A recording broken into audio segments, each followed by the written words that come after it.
right, I'd like to call to order the Lacey Planning Commission meeting, June 7th. I'm looking for a motion for approval of the agenda and consent items. So moved. Second. Moved and seconded. Any discussion? All those in favor, say aye. Aye. Opposed? Okay. Public comments. I don't think you can see that.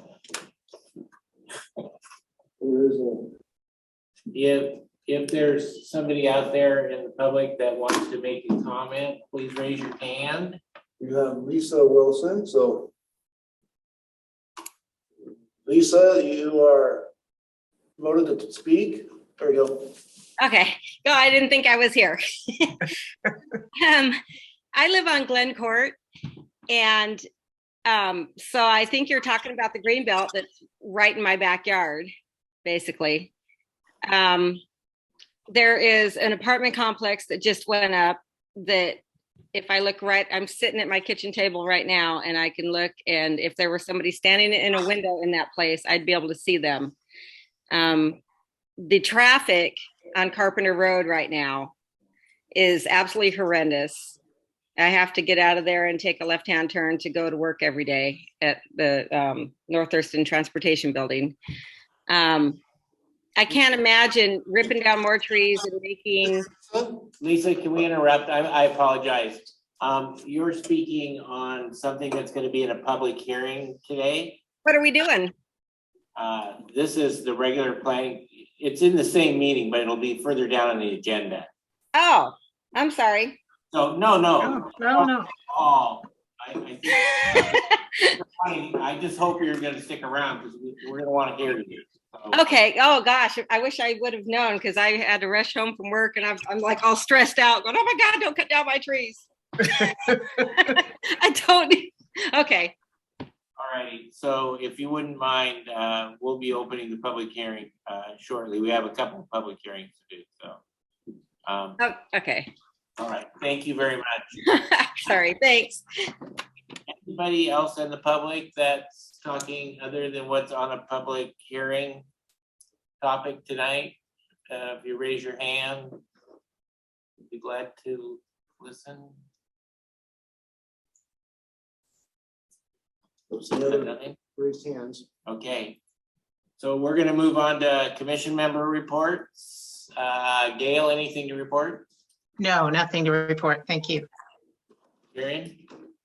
I did watch most of the Hicks Lake public commentary, and it was a lot of wonderful feedback to be able to hear people's concerns about the water and preserving the neighborhood. So it's going to be very interesting to see about all the findings that come back from that. Nothing from me. Mark? No report. No report. Okay. So now on to the director's report. Yeah, I got a few things to report out on.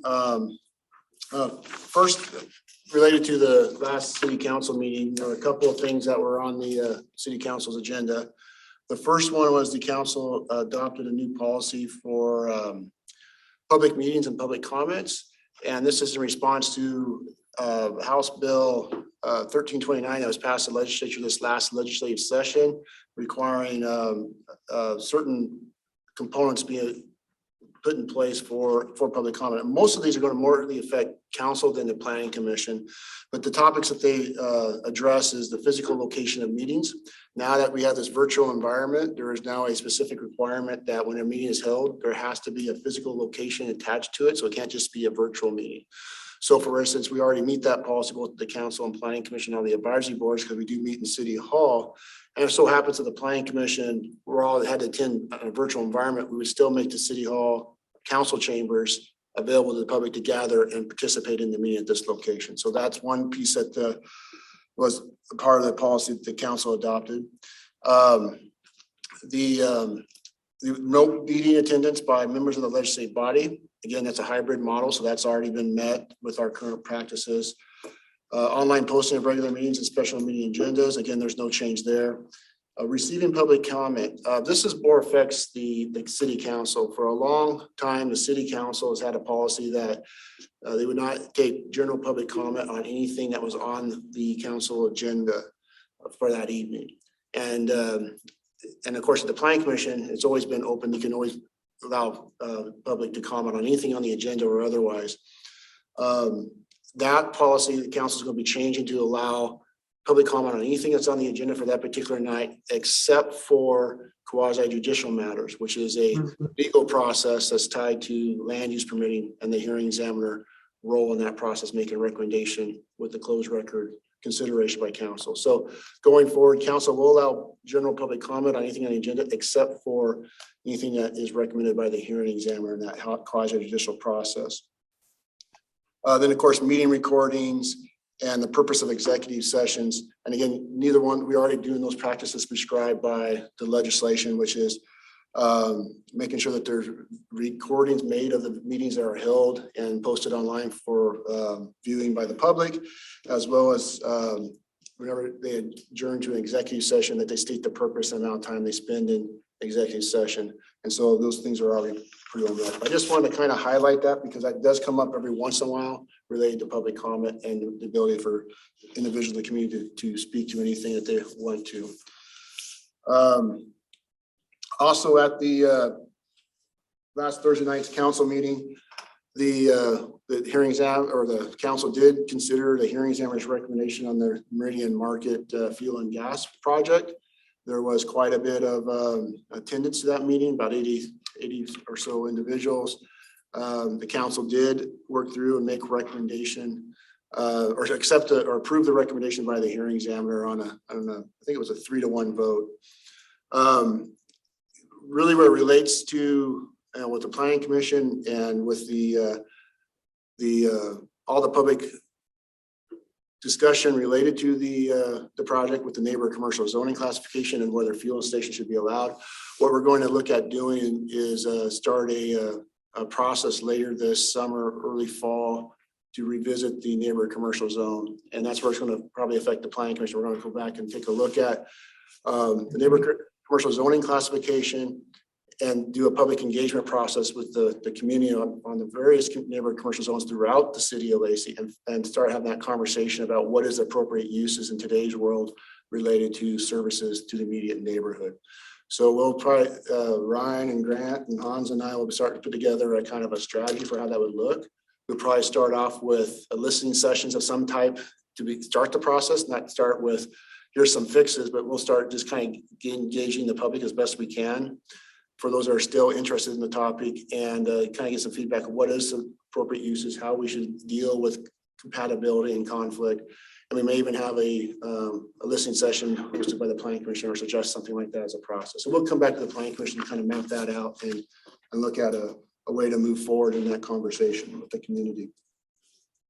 I'll pause there to see if there's any questions at that point. Okay.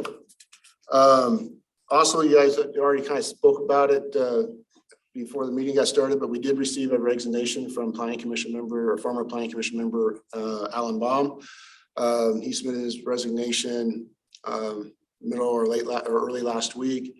Didn't give a lot of reason other than he was made in his short note that he didn't see how he can make effective change of 30-year-old policies at the planning commission. He's going to look at other avenues for pursuing what he sees would be beneficial to the community. So we'll go back out. We're of course in the constant mode of recruiting for planning commission members. So if you can spread the word and maybe if anybody's interested, we can start getting a pool of applicants to start interviewing and consideration by the mayor. And then finally, the last little bit. Oh, Quick yeah. question. So the openings that we have are for city residents, correct? Correct. Okay. Both slots for the UGA spots are currently filled.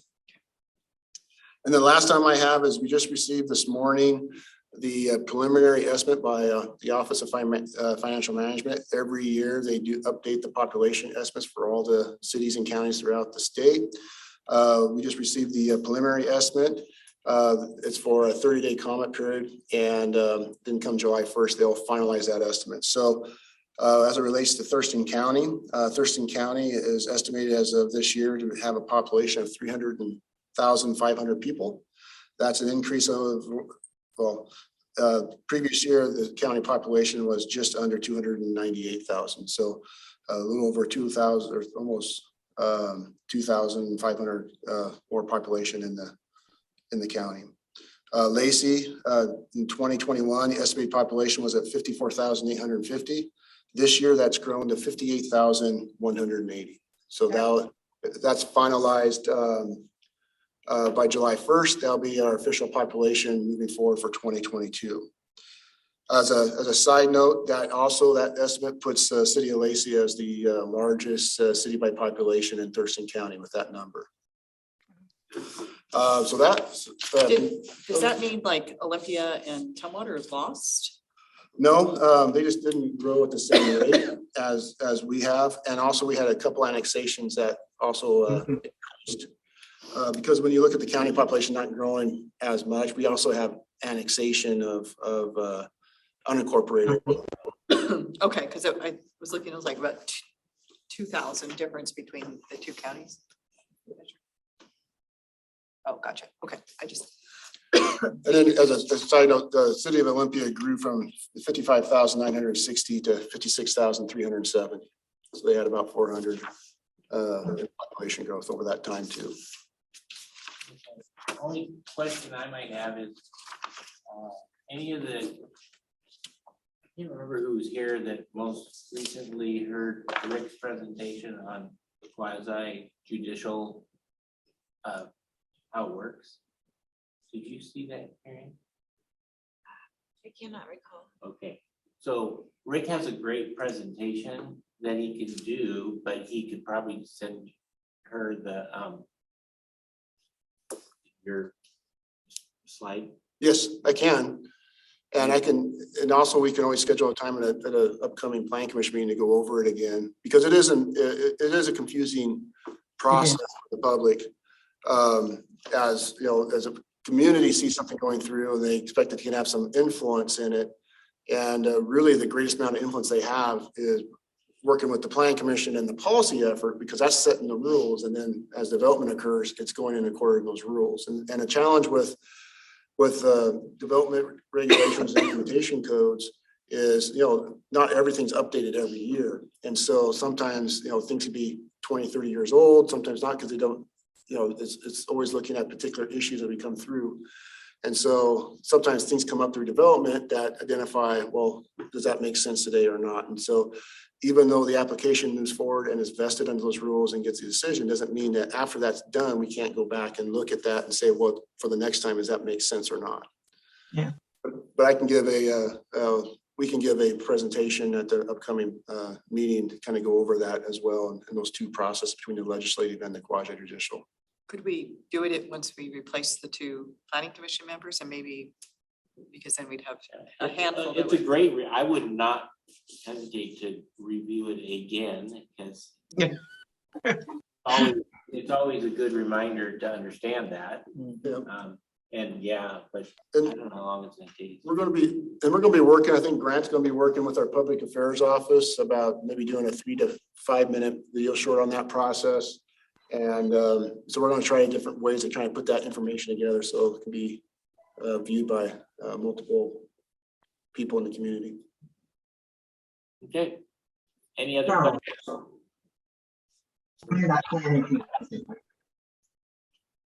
Did you meet her? Power mute. Yeah, power mute, good. Okay, so now, any other questions for Rick? If none, we are going to leave our regular planning commission meeting and open the public hearing. The first topic in the public hearing is the 6-year transportation improvement plan. So you are up. Yeah, thank you. Welcome. I'm Martin Hoppy. I'm the city traffic engineer. Been doing this one for a while, so forgive me if I get a little quick on these. Have all of you been through this TIP process yet? I have. Okay, it's not the most exciting thing in the world, but I did notice a mistake though. It is the 2023 6-year transportation improvement plan, what we like to call the TIP. I noticed on the header, it's just 2022. I plagiarize a lot from year to year. So basically the TIP is a state and federal requirement. It lists projects that we plan to start within the next 6 years. Basically, if we have funding, this is kind of the goal. The main purpose is to track state and federal grants and regionally significant project. What I've always liked to explain it as is kind of like a check register for all the grants, and it has to be the exact number so everybody can follow it across the thing, and it must be consistent with the transportation comprehensive plan is the requirements. This year, we don't have any new projects to add. We did make some changes to the projects on the list, the summary list. College Street Corridor, we applied for a bipartisan infrastructure bill grant. So we went for gusto on that, and we went for all the right of way and all the construction funding at once. So that got kicked up to 18 million as the project for College Phase 3. And Willamette Drive and Campus Glen is a little bit confusing. I outsmarted myself last year. They asked in the grant process for contingency projects. I did not believe that contingency projects would get funded, but it actually did. So our contingency was just for preliminary engineering. So that's why there's two Willamette and Campus Glen projects on the list. I'm removing the PE portion of it, but we still need the right of way and construction. So that's how that got updated. And we did have transportation committee earlier today, and they brought up a good point that I didn't really think of when I say projects are to be removed. It's being removed because a phase, so either engineering, right away, or construction is being obligated. So the requirement is once the money is obligated from the grant, it has to be removed from the TIP. It doesn't mean the project gets removed. We're still working on it. It's still progressing, but it's just being removed from the TIP. So the projects we're removing is the electric vehicle charging stations. I kept that as a placeholder because I didn't know if I could get it out to add. We got it out to add, open bids last week, and we expect to award it, so it'll be constructed this year. College Street Phase 4, that's the College Street from basically 22nd to 37th with the new roundabout at 29th. We're starting that design this year, and it'll probably take us 2-3 years to finish that design, but we could still follow through with that. And we still need to get right away construction funding for that project also. And then, like I said, on Willamette and Campus Glen, we're moving PE. We obligated that. We'll start the design this year. And we're still looking for money for right away and construction. And the other one is citywide ITS detection upgrades. Really sounds a lot cooler than it is, but traffic signals, we have the old style video detectors. What it basically does is detect shadows. And that's how vehicles are being tracked on the signals. We used to have loops. Now we went to cameras. Cameras have a problem in heavy rain, snow, fog, where you can't see the shadows. So the upgraded version of it also has thermal imaging with it. So it has an algorithm that does the shadows and thermal imaging, and it's a little more accurate in inclement weather. And we got a grant to replace the detection on 10 signals, so 9 in the city and 1 in the county. And that's pretty much all of the changes to the TIP for this year. And that's really all I have. Be able to answer quick. Any questions? Well, one thing I have asked Martin to do is provide a list of projects that are fully funded, and we'll go through construction here in the next couple of years. Martin, could you run through that list that was included as part of the Planning Commission's packet?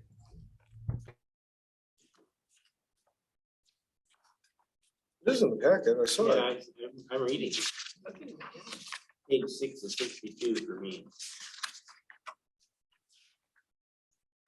Oh, yeah, that was one thing I was talking with Ryan about. It's been a long day, so I'm sorry. Not all projects that we work on are on the tip. Like I said, they're only if they have grant funding or they're considered regionally significant, which is basically adding capacity to a project is the way it's defined. So electric vehicle charging stations, like I said, plan to have that built this year. I think we got everything. Working with intercity transit on the transit signal priority. We're going to start some test intersections. The first one we plan is Martin Way and Desmond. We've been trying for probably around 6-8 years now, and it's never worked, but we've been running some tests and I think it's going to work now. So basically what that does is that if a bus is running behind schedule, the signal can add or subtract some time to let the bus get through there faster is kind of the intent. And the tests we've been running is pretty good. How often would that happen? Do we know? How often are the buses running behind? Well, it kind of depends on which route they're on. I mean, they ran between 15 minutes to an hour headway, depending on which route they're going on. I know they're planning on having a bus rapid transit on Martin Way, and that's kind of why they're concentrating on. That's why I would assume that'd be 10-15 minutes headways between buses. Citywide ITS, plan to have that done next year. This and the Martin Way or Marvin Road's annexation signal upgrades. We annexed both 3rd Avenue and Marvin Road and Stillicum and Marvin Road. And we were asked to just bring those signals up to our standards. We have a program that could actually pull up the timing and operation of every signal that we have interconnected. And so we want to get that on the system. It's really helpful. Especially when somebody calls and complains, says they've been sitting there for a half hour and it hasn't turned green yet, we could pull it up and look. Yeah, that signal is not very well timed. It does happen. I've been out there where there's one on Lacey Boulevard and College Street. There was a collision, kind of the Papa John's, and the fire truck left his Opticom on, so that's emergency preemption. And once that happens, it'll hold the signal green for that direction until they shut it off. And they stopped and forgot to turn it off.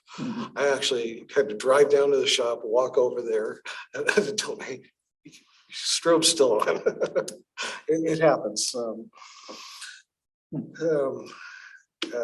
Slater Kenny and Pacific Avenue, the kind of northeast intersection where Jiffy Lube is, that pole has been hit so many times. We need to replace that pole. So the state was kind enough with the Marvin Road interchange improvements. They gave us one of the old poles, and we're going to modify that and kind of move the signal back a little bit so people stop hitting it. That one would be not be on the tip. Also have Kinwood annexation that just happened. We got to bring that signal up to code 2, and we're going to try to connect that into our system. The one on College Street extension from 6th Avenue to 15th, actually the project's going to pick up College Street from Martin Way to 15th and 6th Avenue Northeast from Slater Kenny to College Street. And we're going to do some at least pavement upgrades and make that extension. That's the one we're probably concentrating on the most to get out to add. We expect to start construction that 2024. Carpenter Ridden Parkway Roundabout. I am just about at 90% design on that one. So we gave the right-of-way negotiators a year to purchase the right-of-way. So we would also expect to build that in 2024. And Slater Kenny Road and 14th. What happened with that project is we have the flashing beacon in the middle of the intersection. Usually we're kind of grandfathered in to have the the beacon running off the PSE poles. We've been trying to raise that a little bit, and the poles are breaking when we tend to try to tighten it up. So we decided to kind of, okay, we're going to come off the PSE poles, which they really want us to do, and go to just flashing stop signs. But what triggered the problem that we had on this one is that now it's just a big ADA project. If you look at all the ramps around there, they just don't meet any kind of standard. They got driveways going through the ramps, so it became a little bit bigger project. And we're probably going to try to get that in 2024, 2025 as soon as we can. The other one is 4th Avenue Extension right out here by the credit union. We're going to extend that between College Street all the way to Golf Club to kind of grid that up with the apartments that are going in. And the ones we have funded for, those are all fully funded projects on the top. The lower ones are just funded for engineering. So we have the College Street Corridor Phase 3 from College to 22nd with a roundabout at 16th. I'd say we're about 60% designed right now. And hopefully if we get the grant, they're supposed to let us know in August. And that would probably be constructed by 2025 would be our guess. Then College Street Phase 4, which we talked about, and Campus Glen and Willamette. Those are all the projects that we're working on. They're not always on the tip, but they're still going along. And once we pull them off the tip, they still proceed until we get money. Now, that's all I got. Right, Ryan? Yep. So the purpose tonight is to conduct a public hearing and then make a recommendation on the tip to the city council. Thank you, Ryan. Any questions from commissioners? Here's your chance. Martin's here. Here once a year. Okay, if there's, I guess this is the best way to do it. Anybody in the audience that wants to talk or has a comment on the 6-year transportation improvement plan? Now is your opportunity to raise your hand.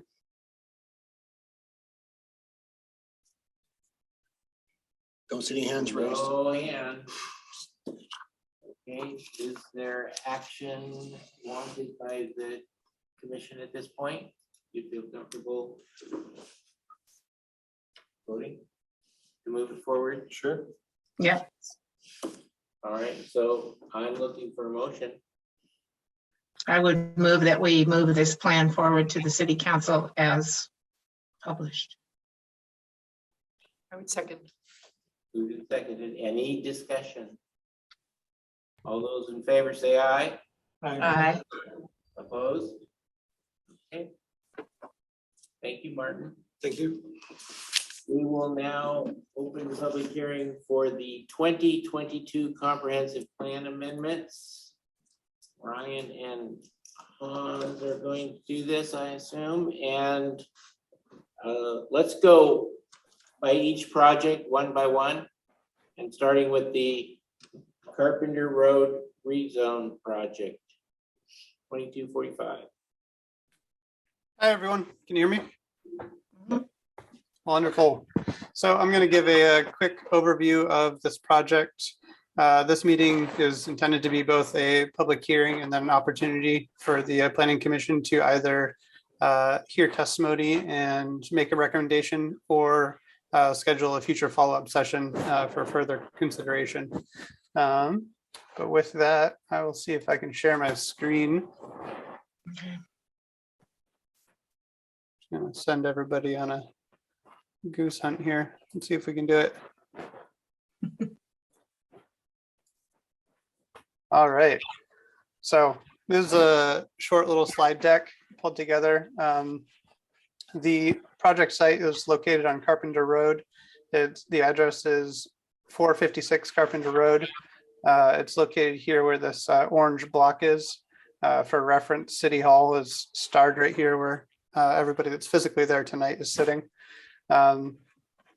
The site itself is currently zoned low density residential. The application is for a rezone to moderate density residential. Looking at some of the adjacent surrounding zoning types, we see that there is some moderate density zoning across Carpenter Road. There's some mixed use high density to the north, and then low density to the east and south. And then there's a little bit of a green belt directly south of the location, and then another triangle towards Carpenter Road as a reference. In its current state at low density residential, that would allow up to 6 units per acre. Whereas a rezone to moderate density residential would change that to a maximum unit number of 16 units per acre. A comparison of either 30 or 80 units total capacity. And then as just an aerial of what that looks like today, this is the site here. And then this is the actual kind of street view as you're traveling along Carpenter Road. It's back here where this building is located.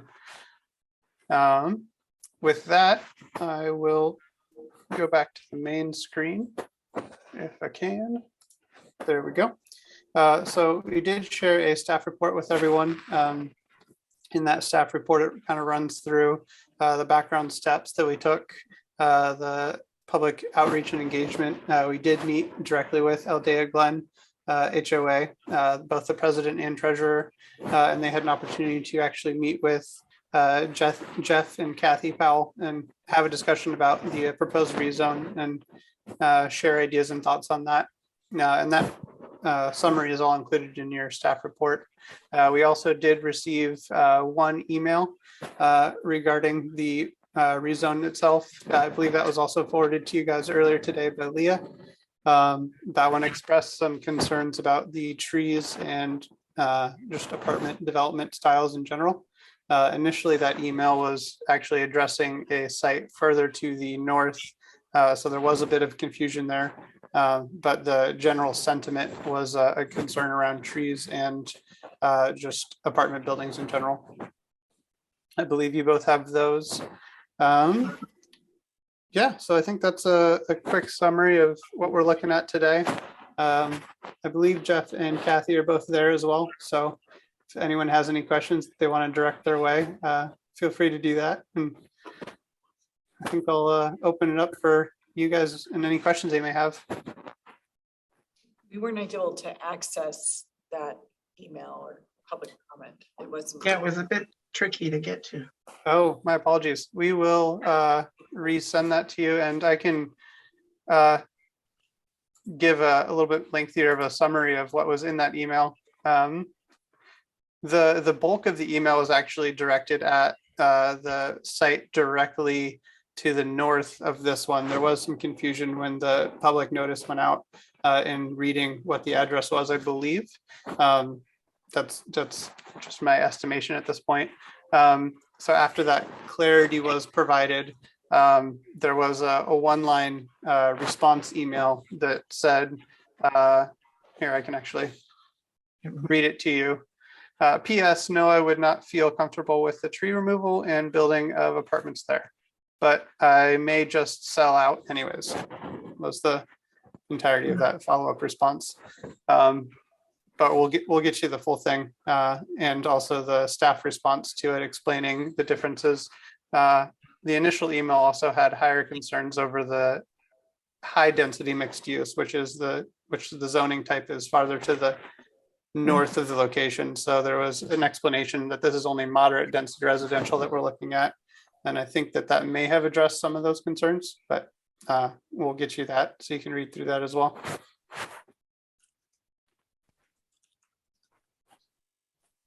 Okay, questions?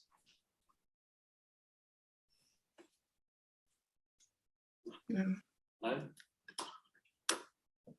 I'd like to hear our person online and Yeah, see if that yeah. prompts some questions. So I just want to make sure if you guys you could ask the folks that are here also if you have what commissioners have questions. if you want to open the public hearing, invite testimony. We have, for those here, the lectern for them to speak at, and then of course we can elevate people on the virtual meeting. So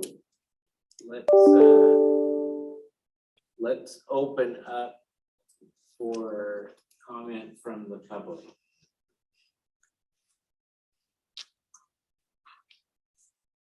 Lisa's still there. I think All right. Lisa's there. Lisa is here, and Lisa should be able to speak to the planning commission now. Hi, it's Lisa. Can you see me? No, So, Oh. We can hear we you. can hear you. Okay. Because I live so closely to the 5 acres that you're talking about, I feel really distressed about even thinking about putting in anything that's similar to any of these housing developments that have been going in as of late. I am a school bus driver, and so I drive all over Thurston for North Thurston School District. So I'm all over Lacey, and there's a lot of housing developments that are difficult to take large vehicles into. I'm not even sure, you know, how they're made so that I get all bungled when I'm trying to talk to public. I'm sorry. For emergency vehicles and things like that, the way some of these places are built and everything's so tight, and the people are parking on the streets, and then they've got little bottlenecks in them and things like that. I don't know if that's what you're talking about putting in there, or if you're talking about just running a street through like we've got here on Fifth Way. But I'm just flabbergasted by the amount of trees that are coming down and the amount of animals that I see on a daily basis out in the open, because everything is being used up. And this is Lacey, city of trees, and I'm not getting that. They're all coming down, and it just frightens me that the way the population is booming and apartment buildings are going up all over the place. And I don't want to have whole new neighborhoods that are just jam-packed, you know. Are these going to be single-story residences or these great big McMansion type things that are going up everywhere? That wasn't really a question, was it? It was just a. Okay, Lisa, we're listening. I just wonder, I want some clarification on what exactly, I mean, I looked it up to see what low density is. I think low density is probably the way to go. We're just so dense. I mean, everything, we're just getting so heavily populated, you know. We don't have room. We don't have room on our streets. We don't have room in our schools, on our buses, you know. We're so tight with people. I'm not sure what the planning commission is thinking by cramming so much population into an area like this. That's my statement, I guess. All right. Well, we appreciate you attending and giving us your thoughts on that. And I may ask if you want to address any of those her comments. You can feel free to do so. What type you're trying to build there? Well, we don't know yet because we haven't got a zoning change. But Jeff, if you can come up to that lecture so you can make sure the microphone is picked up. Thank you. my name is Jeff Powell, and we're not sure, how we're going to design this. I know one thing, we did do a short little study, which is the property is currently zoned for 6 units per acre. That means it would really be a housing development. That housing development would have probably more asphalt on it than what we will end up doing. One thing that we are going to plan for in one of our buildings, which is about 24 units, is an underground garage. So that removes a certain amount of asphalt in a repetitive nature. The other thing is that when we do housing developments, and the beauty of doing apartments sometimes is that we get to pick and choose, because this is not a high density number that we're looking for.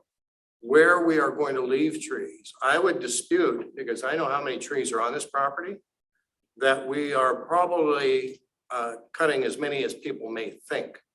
There's approximately 70 trees in a 10-foot buffer around the property. That's a lot of trees. Then that's not to say that we're going to cut everything inside of that boundary. But I haven't done a design because we're not there. We're asking for a fairly moderate increase in the zoning, which is somewhat compatible to the neighborhood, which is to the north, and also to, when I say north, then also to the west. We have Carpenter Crest Apartments, and then we have some other apartments there. And I think it's an appropriate use for that property. I understand anybody that would say that, you know, we're getting packed in here, but I also would remind everyone that that is the Growth Management Act being implemented, which was voted on many, many years ago, decades ago, actually. And this is to utilize the infrastructure that the cities have implemented and utilize that. And dense housing was the promotional idea behind that whole idea. That was that we utilize our utilities and sewer systems, road systems that have been built up during the years, and we don't have spread out into the rural areas. And that's why we have the Growth Management Act. Anyway, maybe a little bit editorial there, but I think that's real. Well, we appreciate you stepping up and making your comments. Thank you. Okay, that is, Lisa has her hand up again. Lisa, did you raise your hand again, or was that from the first time? No, I raised it again. Yeah, I love my trees, but I also would like to be able to drive on roads that aren't so full of vehicles. And whatever, I don't know anything about that act that you were talking about that was voted on decades ago. You know, maybe it was before I could vote. Maybe it's before I lived in Lacey. I've lived in Thurston County my entire life, but I've always lived out in the country. Until 98 when I moved to Lacey from like Rainier, Yelm area. The growth that I'm seeing is absolutely frightening. And you know, we just heard about rural areas. We're putting, I'm not sure who's in charge of all of the acres and acres of giant buildings out by Orion and beyond Marvin Road, out that way, Target and all that stuff. Acres and acres of buildings that, you know, is just wilderness gone. And more cars, more and more people moving in, more and more housing developments. I don't think building up is the answer. You know, if you want to make homes for families, make homes for families. You know, yeah, we're right in Lacey. You know, put some houses in or whatever. But these apartment buildings, a lot of problems come from apartment complexes. It brings in, a lot of them bring in a certain sort of folks that they live there because that's what they can afford, kind of a thing. And it just, I don't want to be surrounded by them. You know, I bought my house here in 2006, and I don't want to be surrounded by apartment complexes. And that's, I guess, all I got to say about that. Well, we appreciate your comments, Lisa, and thank you for attending and giving your thoughts. No, thanks for listening. You bet. Thank you. Okay. Commissioners, any discussion you want to have about this? I just wonder, there was this discussion, something about a fence. Can you elaborate a little bit on what that was conversation was about? Well, when we had the meeting, you want me back up to electric? If you wouldn't mind. We had a meeting with the Aldea Glen board members. They were concerned about security, and I think that, and quite frankly, I don't know the details of their fence, But they were happy to hear when I said, we will fence this environment because we don't need and nor do we want people passing through. And they felt that was a very positive thing because it lent some security for their side as well as it lends security for our side. And, you know, we talked a little bit about what the fence is going to look like, and they were kind of happy that it would be a substantial cyclone fence, probably with some slats. So it's a privacy type thing. Okay. I was thinking maybe that was it, but I just wanted to, Mhm. seem like a meaningful comment, so. I do have to say that, you know, fences can only go so high, and that I did hear concern about the trees and the privacy, and I do understand having a single-story house with two-story duplexes that went in next to my house, that the privacy is tremendous, and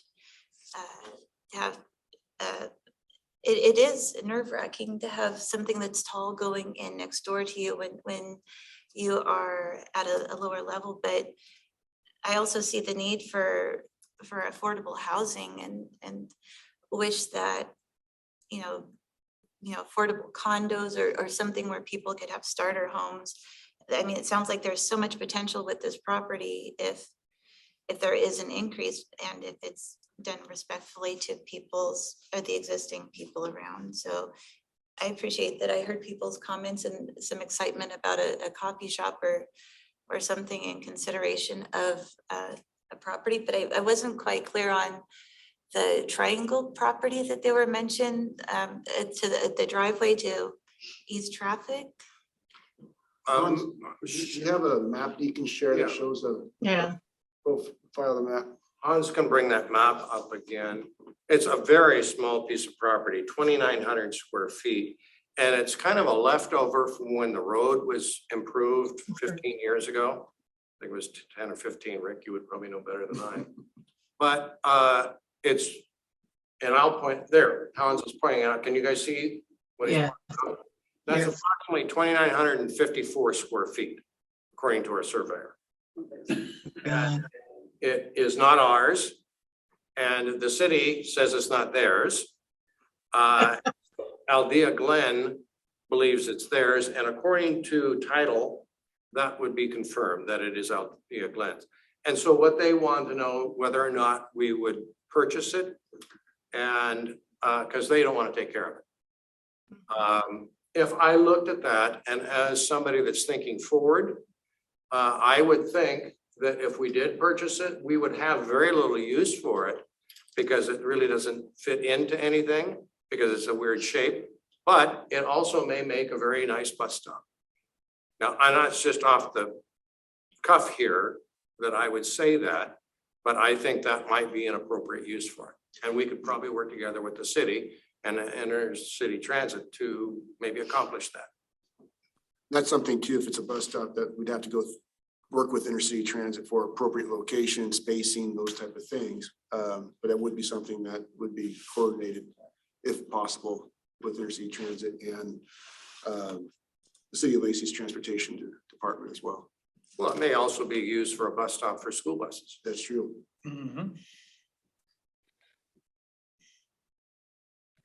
Brad, could you, or Hans, could you refresh my memory about the differential in units per acre that we're talking about here? Sure. So it is currently zoned low density residential, which sets a maximum limit of 6 units per acre. And across a 5-acre site, before you start considering other limiting factors, that would be approximately 30 units total. If it were to be rezoned as moderate density residential, that new maximum limit is 16 units per acre, and that would translate to approximately 80 units across the 5-acre site. Okay, thank you.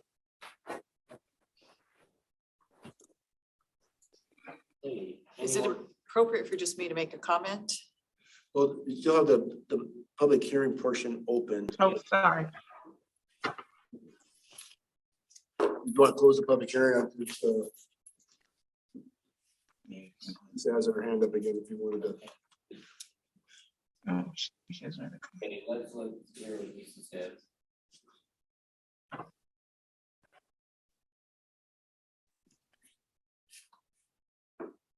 Lisa, did you have your hand up again? She's muted.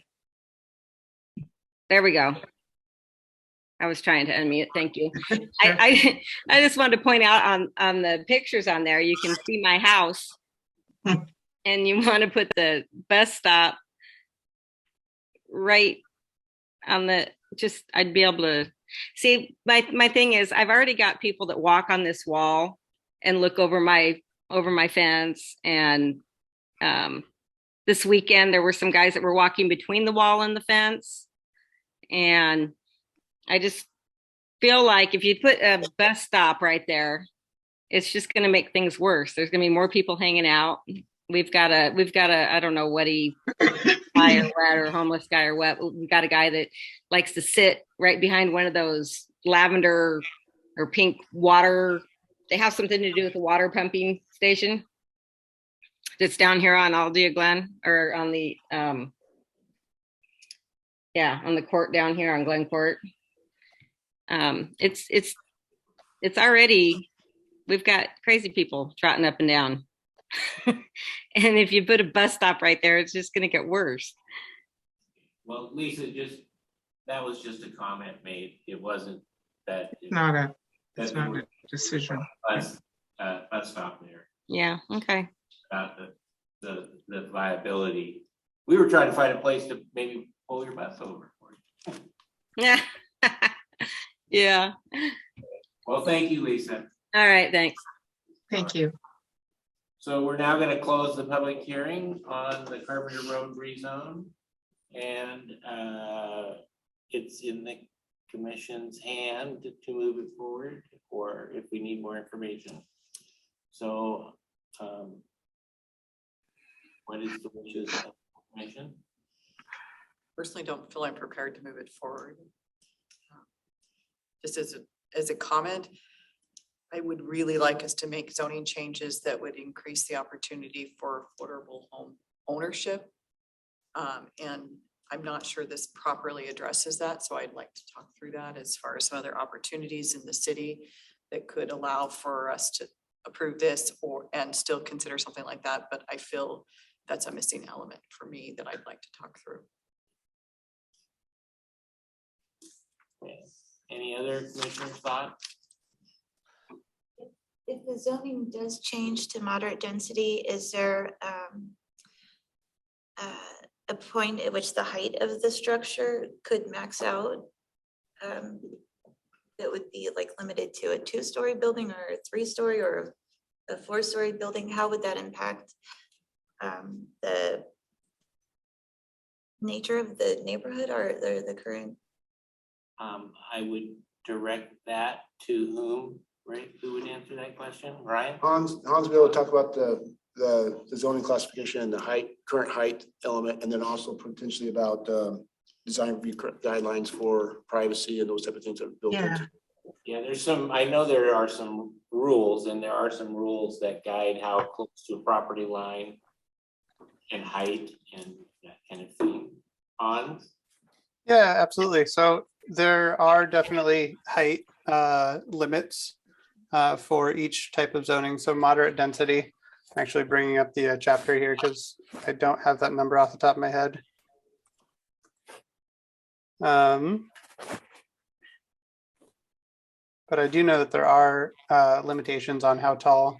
Okay, so 40 feet, it looks like, is the maximum height for a building within moderate density residential zoning.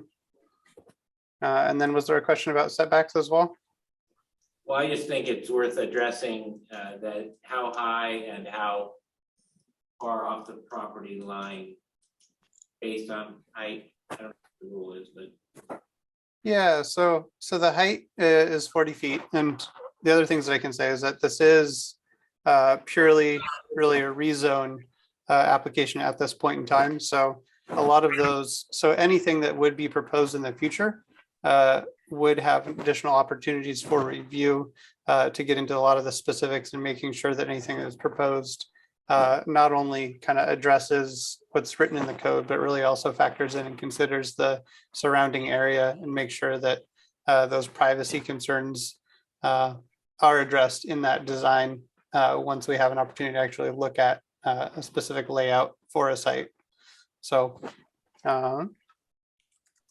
see if I can collect any other bits of information here in the moderate density that might be relevant. While Hans is doing that, excuse me, I'll just mention that we do have some time set aside at your next work session as a follow-up to any items that you're not ready to make a recommendation on tonight. And one of the things we can do is kind of come up with a list of items that you may be concerned about. I'm hearing privacy is a concern, and building heights and those kinds of things, because it's not only those requirements that are contained within the zoning code, but also within our design review chapter as well. And so, that gets to things like fencing and landscaping and, orientation of windows and balconies and those kinds of things. So, if you have a list, I think this is probably a good time to kind of give us that so that we can then go back and do some homework and be prepared for the next meeting as far as what your concerns are regarding the proposal. Is the Aldea Glen neighborhood, is that low density with the 1/3 of an acre lot? Their homes. So, but would that area ever be considered, like, is this something that of the theme of the neighborhood as possibly converting to, I'm just thinking like in the long term because of the ultimate plan of being able to support all the people coming to the county and the city. Would these, if they ever went on to the public sewer, would they ever be considered to be rezoned to moderate density as well? You're talking about the Aldea Glen Well, the neighborhood? whole neighborhood, yeah. That would be probably a conversation, that would occur at the 2025 update, but a lot of things will go into consideration when you look at properties, and part of it is their built out patterns. Can they convert to a higher density? And with the surrounding properties designated as low density, 0 to 4, I believe maybe 3 to 6 possibly, and they're built out, it's very highly unlikely that they would be able to convert to the moderate density or higher zoning classifications. That's one of the things about this particular parcel, and the parcel adjacent to the north was conducive, is that it does have property that can be developed in this more higher density along the Carpenter corridor. And it's also further to the north across streets, you have the Carpenter Crest and these other apartment complexes that are similar in relationship to along the Carpenter corridor. So going back to the low density zones, though, just recently the Planning Commission worked on this quite a bit in the low density consolidation, and the council just recently adopted the allowance for, I guess, lack of the better term, those it's in the middle density, right? The duplex, triplex, and fourplexes. So if there's any redevelopment into higher densities in there, it's going to be parcel by parcel as they are configured to be able to develop into additional units based off of that. So that's going to be a slow transition.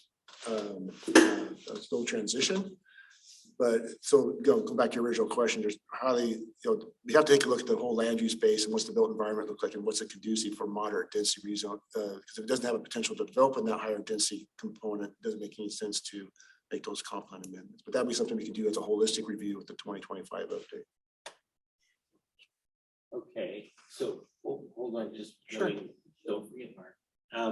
So to address Daphne's question, this is what Daphne brings up is something that keeps being brought up, right? Right.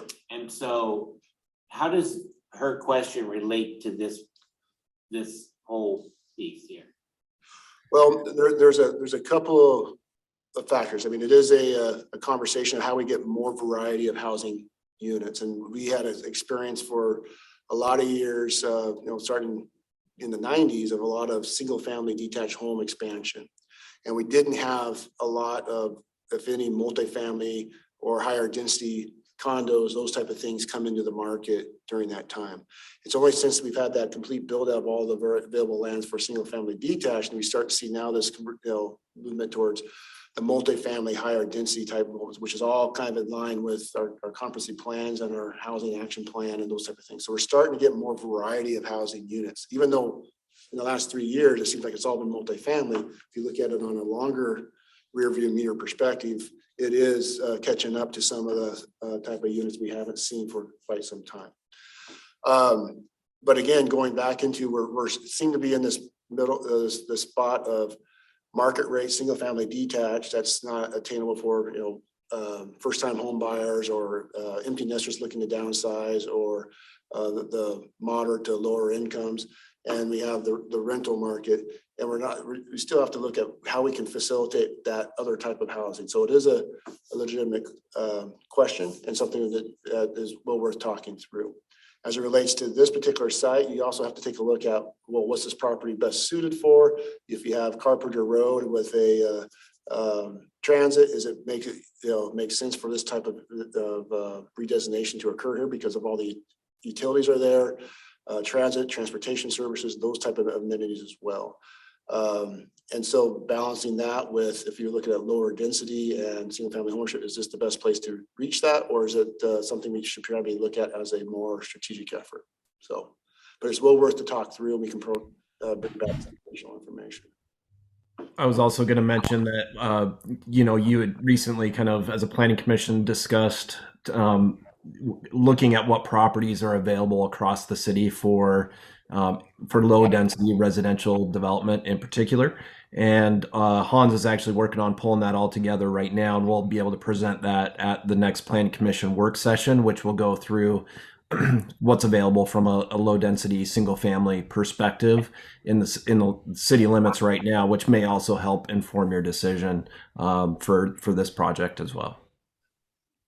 And it just spurred my memory about one other thing we can also bring back too, is we developed out of the housing action plan, that housing continuum that kind of shows the different types of household incomes and what type of housing and development partners bring that to market.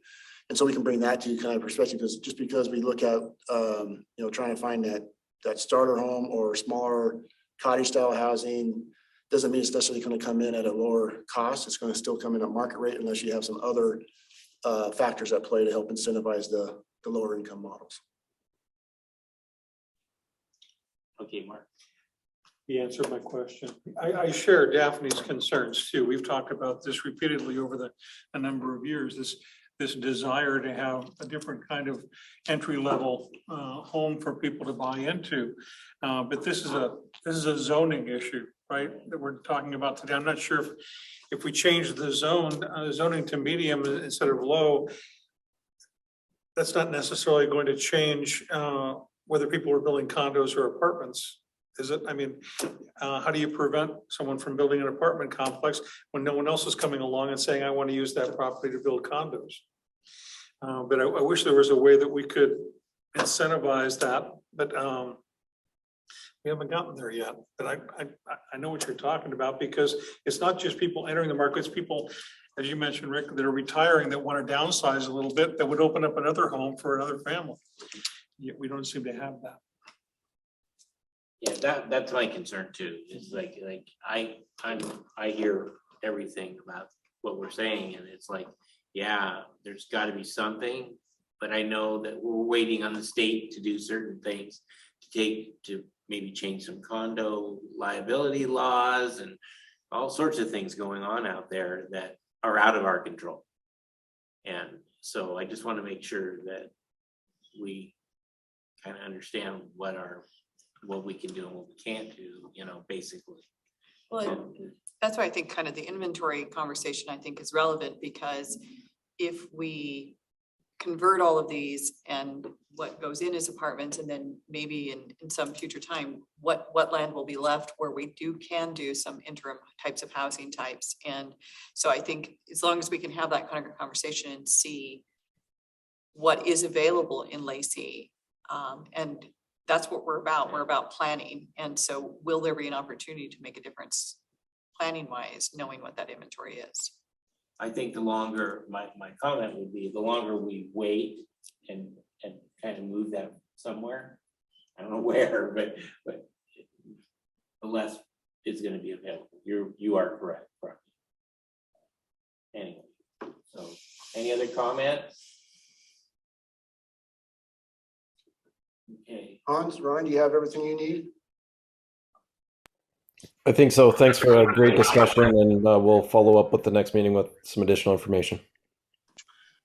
Thank you.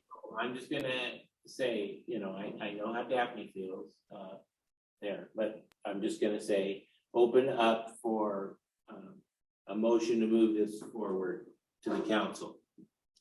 If there's a motion to move it forward.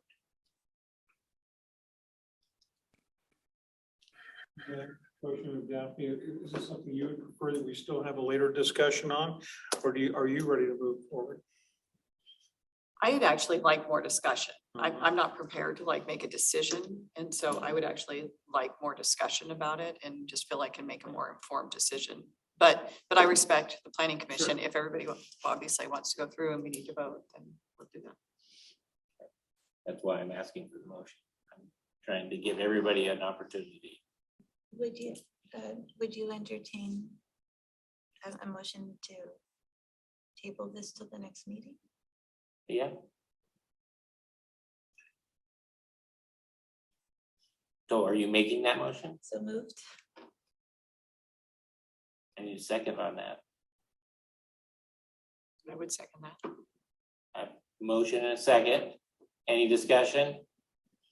I just for some amendment to the motions to continue versus table.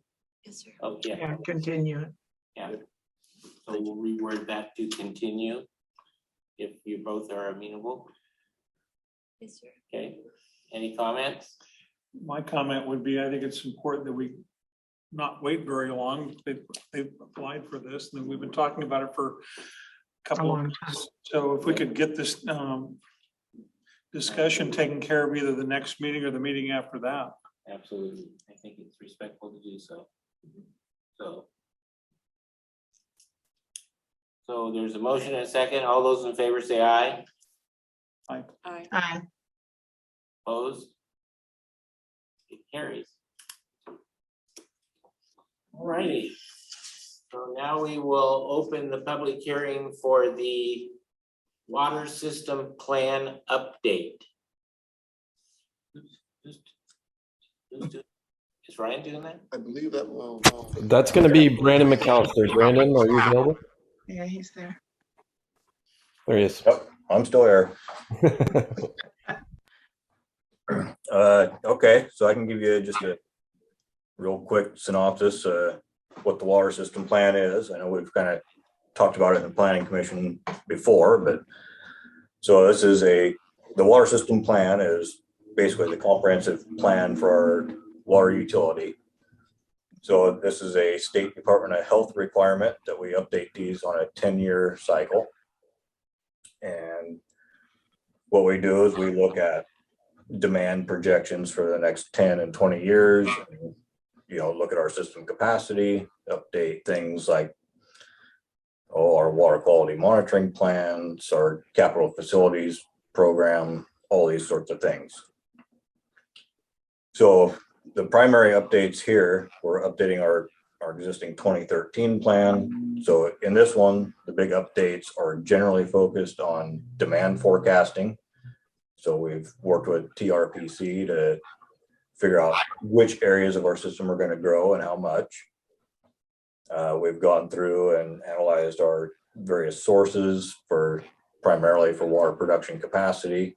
We've got several new wells we're going to have to drill. We've got a lot of repair and replacement projects. Other system analysis kind of big updates are generally related to like storage projects, which you're probably aware of a couple of them that are already taking place. We've got the new Hawkesbury Sister standpipe, which is almost complete up on Marvin and 41st. We've also got the other Perry Cargill tank that we're just getting ready to build down on Intelco Loop. So those are some of the big projects there. And really, this is just an update of our existing plan to get it all squared away with our growth forecasts and things of that nature. So one important part of this public hearing process that Department of Health is specifically going to look for is that we set our water conservation goals. They call this our water use efficiency. So we're continuing the same goals as we had in our previous plan, which includes limiting our distribution system leakage to 10% or less, which is, that's sort of the state standard. If your leakage or your unaccounted for water is more than 10%, then they require you to have an action plan to address that. So obviously our goal is to keep it as low as possible, but certainly less than 10%. And then another goal that we have is to reduce residential water consumption by 1 gallon per day per ERU, which is a single family equivalent unit. So you could think of like apartments. Each apartment unit is considered like 3/4 of an ERU. So the goal is to reduce residential usage by 1 gallon per day per connection. And we're hoping to get that down to roughly 170 gallons a day, which is what right now a normal single family household uses 180 gallons a day. So we're hoping to get that down 1 gallon per day per year to a target of 170 gallons per day. So once Planning Commission has done the public hearing and we move on from that, then this project will go through. It'll go through council approval. It'll have to go through Department of Health approval and all the other processes there. So I'll just mention as well. So as part of the public outreach, Brandon, do you want to talk a little bit about who it was sent to? And we did receive one public comment that is part of your packet from the Squaxin Island tribe. Do you want to just kind of describe the public process? Sure. So we've been working on this project for quite a while. So last fall we did do some briefings with council and we did a utility rate open house. Those were primarily focused on the financial aspects and rate setting components of the plan. And then more recently, as part of this process, we posted the plan to the website and had our social media folks do some Facebook posts to try and alert the population. And then in addition to that, we do send letters specifically to adjacent water purveyors. So that would be City of Olympia, Tumwater, Thurston PUD. And we also sent it to other interested adjacent agencies. So places like TRPC, LOT, and of course, we sent it to the Nisqually tribe and the Squaxin tribe because they're big players here. So the only comment we got back was from the Squaxin Island tribe. And in general, they're encouraging us to continue and, not fall short on our conservation efforts and to ensure that we're protecting the environment and the groundwater resources. So they're supportive of continuing our conservation efforts, keeping our goals fairly lofty and being good stewards of the resource.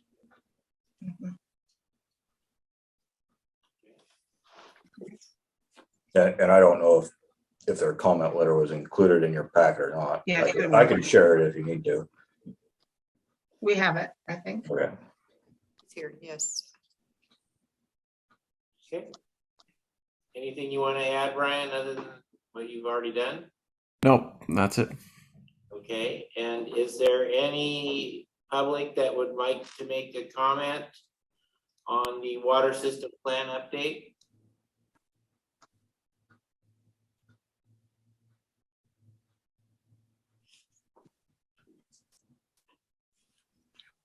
All the citizens of Lacey have seen enough rain and There water aren't any lately. hands raised, Chair Lawson. What? There are not any hands raised, Chair Lawson. Okay, So we will now close the public hearing on the water system plan update. And are you is there an ask of us to move it forward? Yes, Okay, discussion, and if there's a, so we are open for discussion on the water system plan update. I was a little bit curious, I mean, to hear 7.7 million gallons, that is a massive amount of daily water. And I went down a little bit of a rabbit hole. And I saw it said 9% of the water in the county is from permit exempt wells. Is that something that it can be regulated, or is that something that asking people to reduce water use?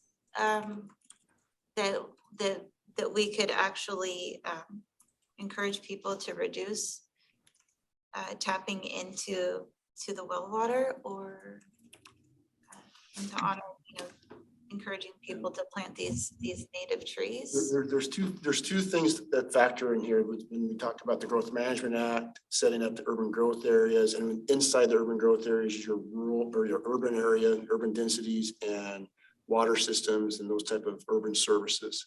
Outside of the growth areas, supposed to be your more rural preserve areas, your resource lands. I think Grant probably at the previous meeting mentioned the meatloaf area. And those do not generally have municipal water systems. There may be some special districts created, but Grant can probably talk about the exempt wells, and those are primarily out in the rural areas and how they affect some of the service of urban water withdrawals as well. Grant, do you want to? Yeah. Oh, Brandon?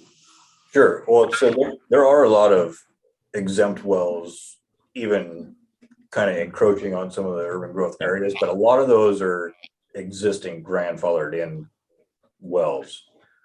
Generally, any new development, if they're within a water service area, whether it be ours or Thurston PUD or City of Olympia, generally they're required to connect to that water system as opposed to have an exempt well.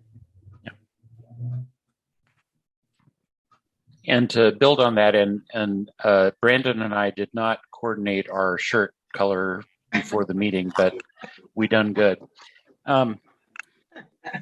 The Foster decision and the Hearst decision at the state level on water use regulations actually took a step towards making exempt wells more like what we've always been subject to at the city level, the municipal level, on mitigation for impacts to the aquifer and the in-stream flows for exempt wells as well. One of the locally here, our Nisqually watershed plan update, one of the key tenets of that is actually to convert a lot of those exempt wells to a municipal water system or a publicly owned water system, because typically the public water systems use, like Brandon was saying, use less water per day than an exempt well for a number of reasons, but also we're doing things like with lot recharging groundwater through the Class A reclaimed water facility, and mitigating for our impacts with things like the Greg Coolio Park, which was originally purchased as part of a mitigation package for our water rights impact regionally. So with the Hearst decision, the counties are actually having to finally address some of the water withdrawal impacts that cities have done and had to deal with for years and years. Kind of levels the playing field, but also encourages a lot of the urbanization that the Growth Management Act initially envisioned by leveling the playing field between rural development and urban development. And Brandon, did I misspeak on any of that, or? No, that sounds accurate. So I hope that helps. Rick, did that answer the question? Yeah, I think so. Thank you. So I don't even know who to address this to of those two. So Rick guide me with my question maybe. I was reading on the Lacey City website on the water area about wells, our city wells. Particularly, I was looking at Hawks Creek or Hawks Prairie one, and they show like contamination zones. And I'm not sure. Wellhead protection zones. Yeah, thank you. And they show, it's kind of weird. I would always think they were concentric circles out away from a well, but they're all over the place, like for some reason. There used to be, because of the technology we had, be concentric circles, but now they got more sophisticated. We can map where those aquifers run, and Brandon would be an excellent person to be able to talk about those wells and those protection zones to protect, you know, the time of travel and what that all means in terms of how we regulate land use and uses. And what basically, I mean, they were particularly talking about contamination. Mm-hmm. Just so happens it kind of correlates with some other issue in Northeast Lacey. Mm-hmm. And so I was curious, like, are those now that we have that information, is it revisited every so often, or Brandon, how does that work? protection zones? Yeah, it's revisited when there's new information. So a lot of those were originally created off of a hydrogeologist went through and looked at all the well logs they could find in the area. And they look at the different soil strata and water level measurements to basically figure out which direction the water is flowing underground and how fast it's moving. Then they've built these numerical models where we simulate the pumping from our well and find out where the water came from to get to that well. So they do this all through a big numerical model. And, you know, unless there's new information that suggests something is different than was originally assumed, we don't recalculate those. But as you add new sources or new withdrawals, that's usually when we would relook at these capture zones and see if they're getting bigger, if they're going a different direction, things of that nature. So let's use Hawks Prairie again. And they've now added 4 warehouses, very large ones, pretty much next to the, within, I don't know how many feet, 500 feet. I'm not sure how many feet it is, but within there, obviously that becomes impervious. Yep. Do those kind of things happening impact how the water flows in a well system? How that meets the land use matrix is as we look at a project like that that's in close proximity or has influence within a time of travel zone. So real quick, going back to those time of travel zones, they'll be set up as a 6-month, a 1 year, a 5 year, and a 10 year. What that means is if something goes into the aquifer, it takes with the production of the well drawing on that water and pulling it, it takes 10 years to travel from that point to the wellhead, or 5 or 1 year or 6 months. And so based on that distance, there will create a land use matrix of what's allowed, not allowed within those various zones. And so as you get closer to the well, you're going to allow or prohibit things like hazardous material sites or fueling stations, things that can create, if they had a spill, it can affect that wellhead too quickly. So as related to those industrial warehouses, that wellhead protection zone was accounted for that development and allowed types of uses. And then in addition to stormwater systems were designed to have a couple of treatment options before it actually gets into the ground infiltration. And then there's also some protocols in place to ensure that if there's a contamination or a spill, that there's a couple of redundancies, in fact, to prevent that contamination from getting in that system and down into the aquifer. And so that was all looked at and reviewed through the technical analysis of those permits and projects with the engineering, with our Public Works Development Review Team and Water Resources Department, as well as our permitting process, where it takes those policies that are contained in the water systems plan and the well protection zone and puts them on the ground, and here are the rules and how you can develop within those particular zones to make sure our drinking water is as safe as possible. So when the AM, I'll pick on AM PM, on the corner of Hawkesbury Road and Marvin was placed into service, that was part of whatever was happening there was estimated. Yep. Yep. With flow. Yep. And kind of like what Ryan and I reported at our kind of land use permitting 101, planning 101 thing, those types of environmental regulations are now baked into our codes, which is the purpose that for Brandon and the water system plan, identifying those zones so that we can appropriately regulate through our critical areas regulations, the appropriate uses and also the appropriate treatment standards for where you are and what you're doing. Thank you. Any other questions? My computer goes completely quiet on me. If there's no other questions, I would entertain a motion to move forward to council. Yeah, I move that we recommend the updated water system plan to the council. Second. Second by Gail. Any other discussion? All those in favor? Aye. Aye. Opposed? Carries. We will now open the public hearing on the low density zone consolidation. Ms. Ryan. Brian. Yep, thank you, and I apologize for tonight not being there and not having my camera on. I'm on the COVID list and been isolating in my house, and I'm in our bedroom, which in a small house we don't have like another private space other than that. So thanks for bearing with me tonight.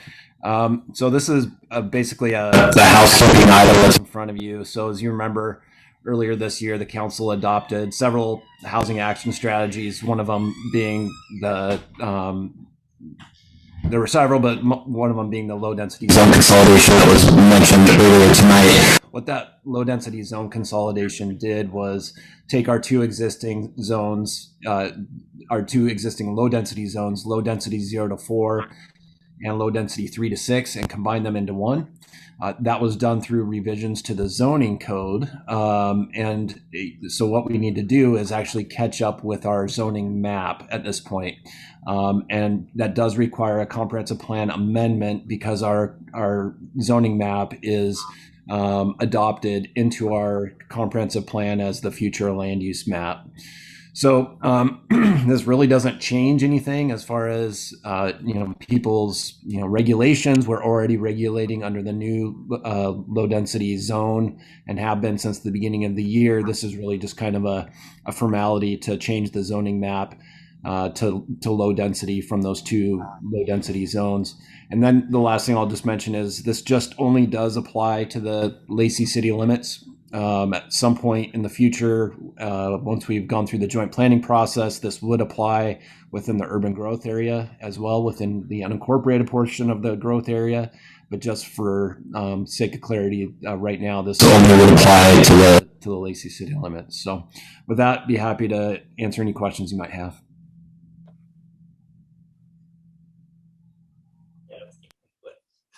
Oh, you need a new computer, Ryan.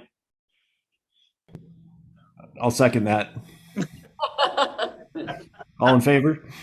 Aye. Aye. All righty.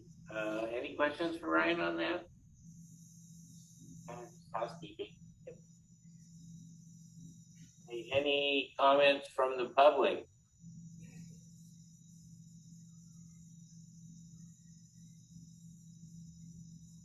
If you have any public comments, please raise your hand.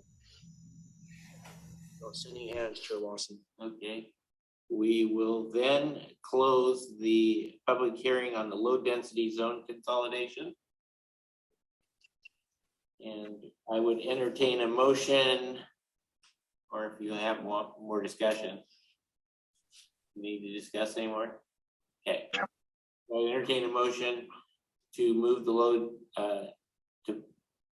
the proposal forward to the council. So moved. Second. Moved and seconded. Any discussion? All those in favor?